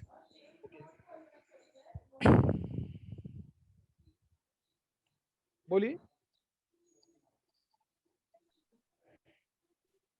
साउंड नहीं आ रहा है। हेलो हाँ, सर, एक दिन में कितने सूर्य नमस्कार कर सकते हैं हम लोग? डिपेंड्स ऑन आवर कैपेसिटी और डिपेंड्स ऑन एक दिन कितना कर सकते हैं? हम लोग तो 24 करते हैं every Friday, so it will take 48 है।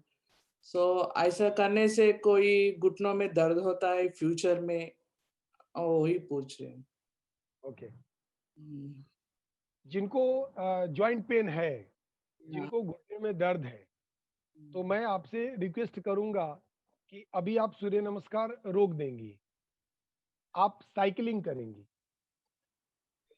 आप अपने घुटने पे प्रेशर नहीं देंगी, घुटने पे बहुत भार नहीं देना है, बहुत उस पर वेट नहीं देना है। आप सिर्फ साइकिलिंग करेंगी, जिसको द्विपाद चक्रिकासन बोलते हैं अपने योग की दुनिया में। बिछावन पे, बेड पे दोनों पैर उठाकर और दोनों पाँव को गोल गोल घुमाना है। आपका क्या होता है, हमारे घुटने में साइनोवियल जेल होता है, हमारे घुटने में जो एक ये होता है वो उल्टा। मैं आपको जितने भी हमारे यहाँ साधक है, एक बात सुन लीजिए आज गौर से। आपके ये जो एक मैं अभी बोला आपको फ्लूइड होता है, जो हमारे अंदर जो एक ग्रीस होता है, वो साइकिलिंग करने वालों का बनता है। मैं आपको ये नहीं बोल रहा हूँ कि ये दर्द जाएगा, ये आपका ठीक हो जाएगा। और जो लोग दूध पीते हो, उसमें गाय की घी 1 चम्मच रख के उसको पूरा घोल दीजिए और खड़े होके पीजिए। तो घुटने का प्रॉब्लम जब चला जाए तब जाके सूर्य नमस्कार में। और सूर्य नमस्कार भी अगर करने की इच्छा हो रही है, तो वैसे किसी आसन में ज्यादा देर रुकना नहीं है जिसका प्रेशर घुटने पे आता हो। ओके। जैसे पर्वतासन, राइट? उसके बाद आपको जिसमें भी घुटने पे दर्द आता हो, उस आसन में आप ज्यादा ठहरिएगा नहीं। Next. Thank you. Hariom Prakash ji. Hariom. Sir मैं ये जानना चाह रही थी कि सूर्य नमस्कार प्रेग्नेंट वुमेन्स को कैसे कराया जाए और क्या हर एक ट्राइमेस्टर में अलग-अलग तरीके से कराया जाएगा? तो किस प्रकार से कराया जाए उनको? एक तो सूर्य नमस्कार पहले 3 मंथ में नहीं करवाएंगे। अच्छा। कई लोग करवाते हैं उसको, लेकिन पहले 3 मंथ में क्या होता है, बहुत सेंसिटिव टाइम होता है ये बच्चे के ख्याल से। हुँ, बहुत सेंसिटिव टाइम होता है बच्चे के ख्याल से।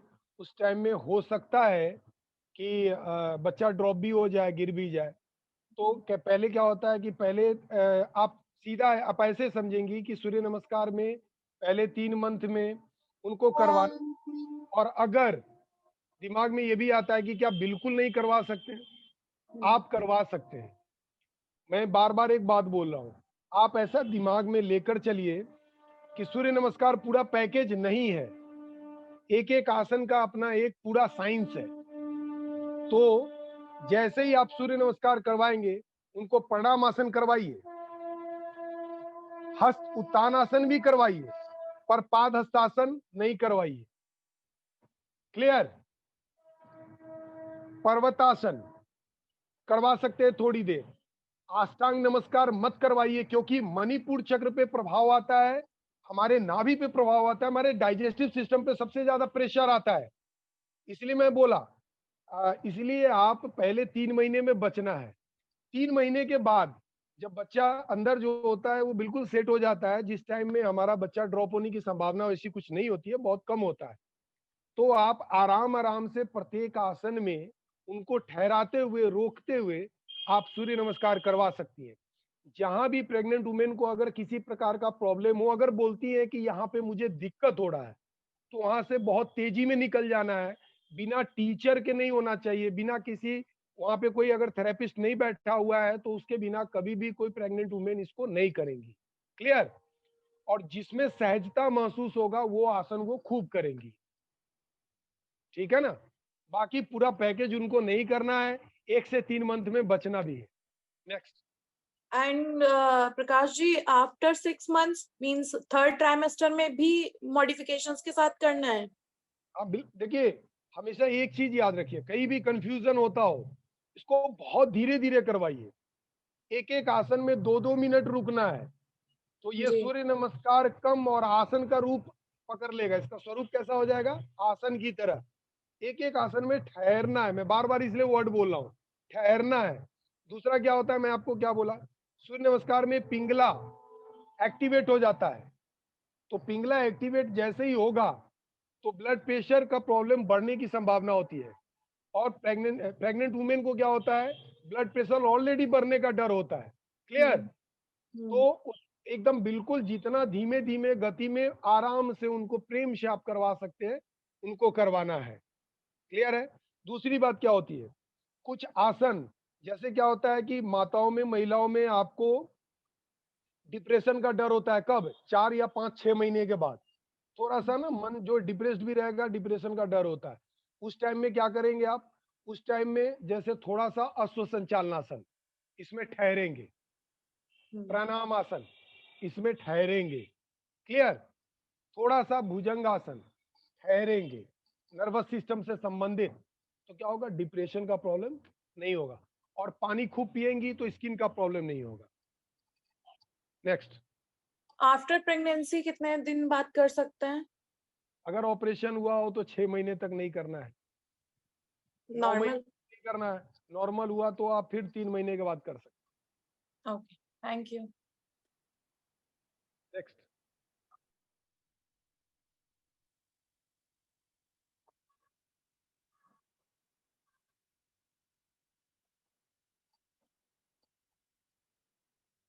साउंड नहीं आ रहा है तेजेंद्र जी? हाँ जी सर, कैसे है? नमस्कार। बढ़िया, first class. Sir actually 2 doctor थे आज के सेशन में, आपके साथ सुना ही था, बहुत अच्छा लगा सर आज सूर्य नमस्कार का डिटेल सुन के, और thank you sir. Okay okay, नहीं बढ़िया है। पहले हाँ बेस जी। इसको रखना है और सूर्य नमस्कार को करना भी है। फिर अपने प्रोफेशन को भी बिल्कुल उसका भी धर्म का पालन करना है जो हमारा है। बतौर डॉक्टर स्वागत भी है उन लोगों का, बट बेस के रूप में इसको रखना भी है बट हमेशा। सर खुद भी करना। साइंटिफिकली सुनते हैं ना, जैसे हम तो जैसे यूट्यूब पे देख लेते हैं, वो बस बताते हैं। आपने पूरा डिटेल चक्कर वाइज जो समझाया सर, वो बहुत अच्छा है। एक क्लास थैंक यू और भी सर। करेंगे इस पर। Okay okay, thank you. एक क्लास और भी करेंगे क्योंकि इस पर थोड़ा सा और माइक्रो लेवल पे जाएंगे। हमारे कई स्टूडेंट्स हैं, डॉक्टर तो हैं, तो वो तो फिजियोलॉजी पकड़ लेते हैं। हाँ इन जी। हाँ भाइयों को नहीं भी पकड़ में आएगा तो इसको एक आध बार और भी, एक आध क्लास और अच्छे तरीके से, सिर्फ जिसमें हम लोग बतौर एक थेरेपिस्ट बात करेंगे। और जब ओके सर। स्पिरिचुअल लेवल पे बात करेंगे तो वो दूसरे क्लास में सिर्फ स्पिरिचुअल लेवल यानी चक्र के आधार पे बात करेंगे। इसमें ओके हम लोग सर। सिर्फ चक्र को समझेंगे। तो इस तरीके से भी क्लास को हम लोग ये करके कर सकते हैं। और कोई क्वेश्चन हो तो पूछ लेंगे, बाकी सर मिनट और है। जय श्री कृष्ण सर। जय श्री कृष्णा। सर लेडीज के लिए और अलग और जेंट्स के लिए भी अलग कर सकते हैं ना सब? उसमें शशांक आसन लेडीज के लिए ऐड करते हैं ना सब? ओके, अगर ये क्वेश्चन पूछा आपने तो ये अपने आप में बहुत जबरदस्त क्वेश्चन है। मैं उम्मीद करता हूं इसको सब लोग बहुत गौर से सुनिए। जो लेडीज होती है यानी कि हमारी मातृशक्ति, उनका उनका क्या होता है, वो एक प्रकार से ऋण आवेशित होती है। और जो जेंट्स होते हैं, जो पुरुष मेल, वो धन आवेशित होते हैं। मतलब इसको ऐसे समझिए, इसको अभी निगेटिव नहीं लीजिएगा। स्त्रियां जो होती है निगेटिव एनर्जी की मालिक होती हैं, वो ऑनर होती है। और जो मेल होते हैं वो पॉजिटिव एनर्जी के होते हैं। जैसे हमारा पुरुष का क्या होता है, दाहिना नोज ज्यादा एक्टिवेट होता है। माताओं में क्या होता है, लेफ्ट नोज ज्यादा एक्टिवेट होता है। क्लियर? फिर माताएं क्या होती है, अंतर्मुखी होती है। मतलब वो शर्मीली स्वभाव की इसीलिए होती है। और पुरुष क्या होता है, मेल बहिर्मुखी होता है वो। और सृष्टि का यही खूबसूरती है कि हम जो होते हैं ना इसको बोलते हैं द्वंदात्मक, यानी कि दो ऊर्जा, दो एनर्जी से ये पूरा सृष्टि ब्रह्मांड जो है संचालित है। तो आपका क्वेश्चन क्या था कि किसी क्लास में अगर सिर्फ फीमेल है या किसी क्लास में सिर्फ मेल है तो हमारे करने का तरीका क्या हो सकता है। तो आपको इसके लिए एनर्जी लेवल को समझना पड़ेगा, ऊर्जा को समझना पड़ेगा, ऊर्जा की दिशा कैसी है, ऊर्जा किधर से किधर जाती है और क्या, इसको थोड़ा सा समझना पड़ेगा। फॉर एग्जाम्पल मैं आज दे रहा हूं थोड़ा सा, अगर पकड़ सकते हैं तो पकड़िएगा। मैंने आपको बोला था क्लास के दौरान, आगे झुकने वाले जितने आसन हैं उसमें निगेटिव एनर्जी बढ़ता है। आगे झुकने वाले जितने आसन हैं उसमें निगेटिव एनर्जी बढ़ता है, और जिसमें हम पीछे मुड़ते हैं उसमें पॉजिटिव एनर्जी बढ़ता है। क्लियर? क्लियर? बतौर थेरेपिस्ट बोल रहा हूं, अगर किसी को मानसिक प्रॉब्लम है, किसी को डिप्रेशन होता है, फोबिया है, माइनिया है, इनका ना पूर्णिमा का दिन जब आएगा, जब चंद्रमा, जब मून जो है पूरे अपने फुल साइज में होगा तो इनका प्रॉब्लम बढ़ जाएगा। तो खासकर फीमेल में जिनको ये सब प्रॉब्लम है उनको आप क्या करेंगे, उनको पीछे झुकने वाला यानी बैकवर्ड बेंडिंग का आसन ज्यादा करवाएंगे। ये आपको माइक्रो लेवल पे थोड़ा सा अपने क्लास को देखना पड़ेगा।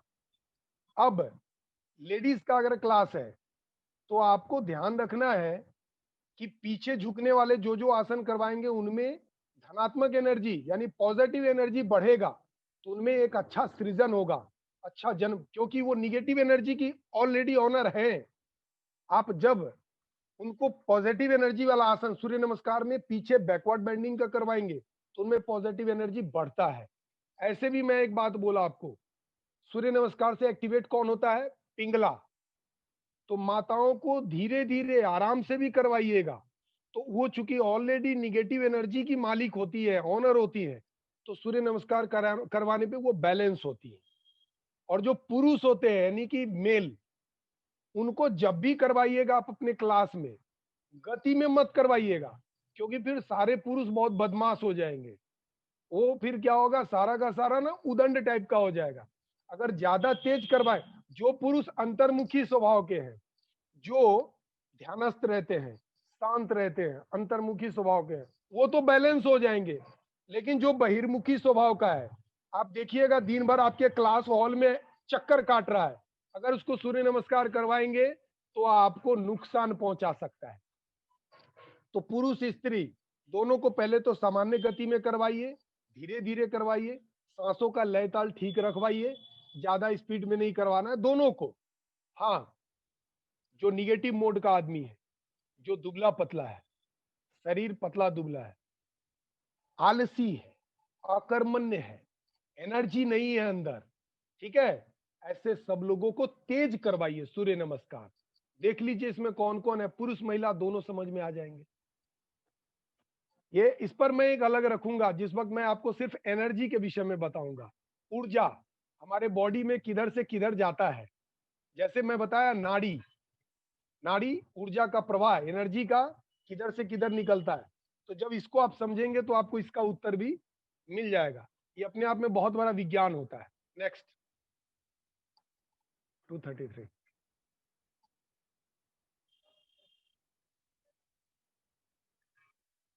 क्वेश्चन बोलिए।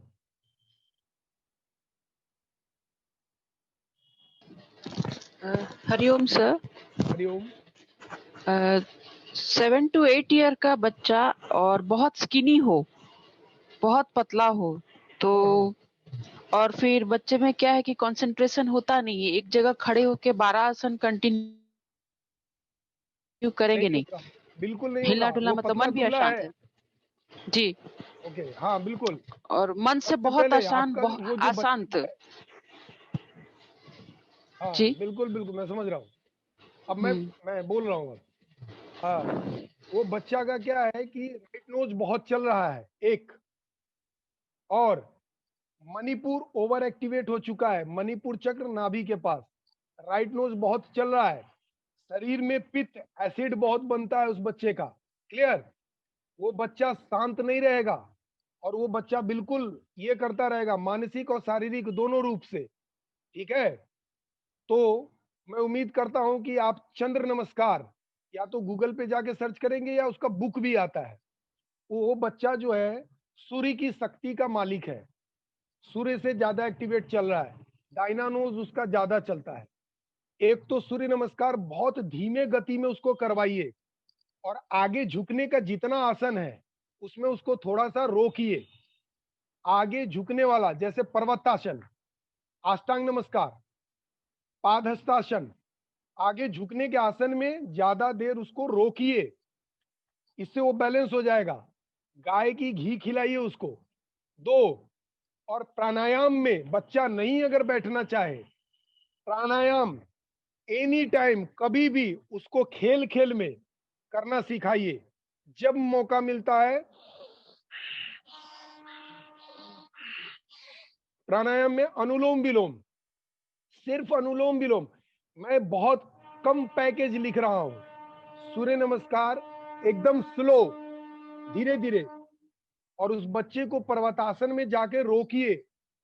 पर्वतासन मैं बोल रहा था ना, पर्वत की तरह, उसमें रोकिएगा तो पर्वत की तरह उसमें स्थिरता आ जाएगी, एकदम हो जाएगा। उसको कुछ नहीं, उसको बोलिए कि कुछ भी, आप उसको बोलिए कि खेलो मेरे साथ, आप भी वैसे ही हो जाइए और उसको भी रोकिए। आप कहिए कि कौन कितनी देर रहता है पर्वतासन में, बच्चे को कौन कितनी देर रहता है, चलो शर्त लगाते हैं, और उसको पर्वतासन में ज्यादा देर तक जाके रोकिए। पानी भी पिलवाइए उसको खूब, गाय की घी खिलवाइए। हाँ, बच्चा का दाहिना नोज खूब चल रहा है और ये जितना ज्यादा चलेगा आप कोई भी कहीं भी इलाज करवा लेंगे, इसमें बेनिफिट नहीं होगा।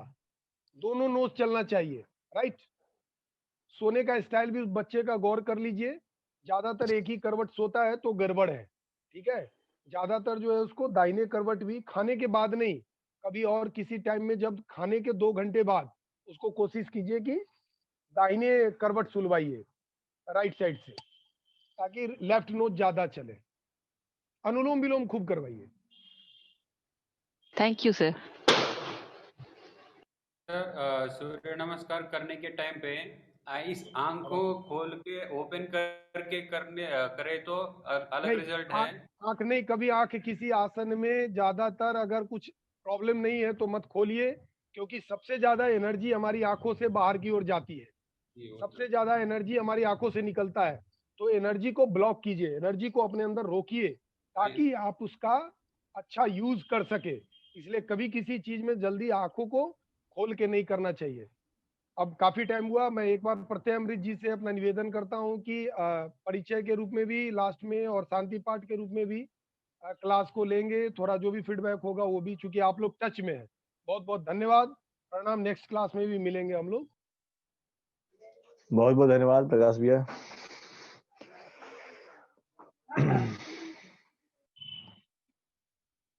इन्हीं का अगर कोई क्वेश्चन रह गया था तो एक बार मुझे व्हाट्सएप टेक्स्ट करेंगे, मैं उसका जवाब भैया का एक रिकॉर्ड करके आपके व्हाट्सएप पे पर्सनली भेज दूंगा। शांति पाठ के साथ हम आज के इस कार्यशाला का समापन करेंगे। दोनों हाथ ध्यान मुद्रा में, कमर गर्दन सिर सब एक सीध में, आंखें सहजता पूर्वक बंद। बंद आंखों से एक बार पूरे शरीर का ध्यान कीजिए, आप किस स्थिति में बैठे हैं। आती जाती सांसों के प्रति सजग होइए। हम लोग 3 बार लंबी गहरी सांसों के साथ ओम मंत्र का उच्चारण करेंगे, तत्पश्चात शांति मंत्र। ओम मंत्र के उच्चारण के लिए लंबी गहरी सांस अंदर,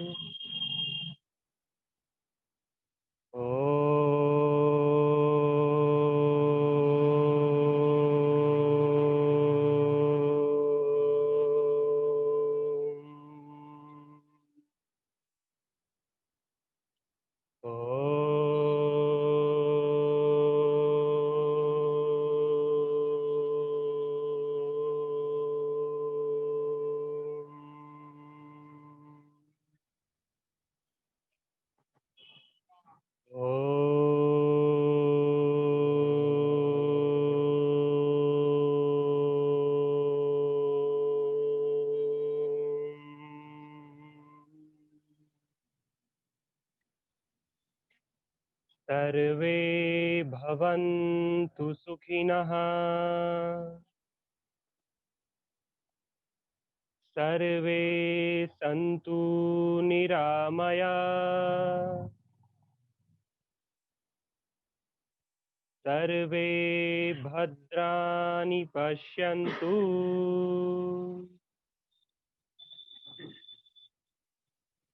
मा कश्चित् दुःखभाग् भवेत्।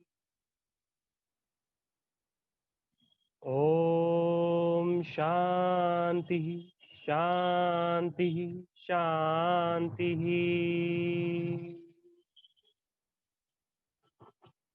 हरि ओम। पामी का अभ्यास, हथेलियों को आपस में रब कीजिए और हथेलियां जब थोड़ी सी गर्म हो जाए तो इन्हें अपने आंखों के ऊपर लगा लीजिएगा।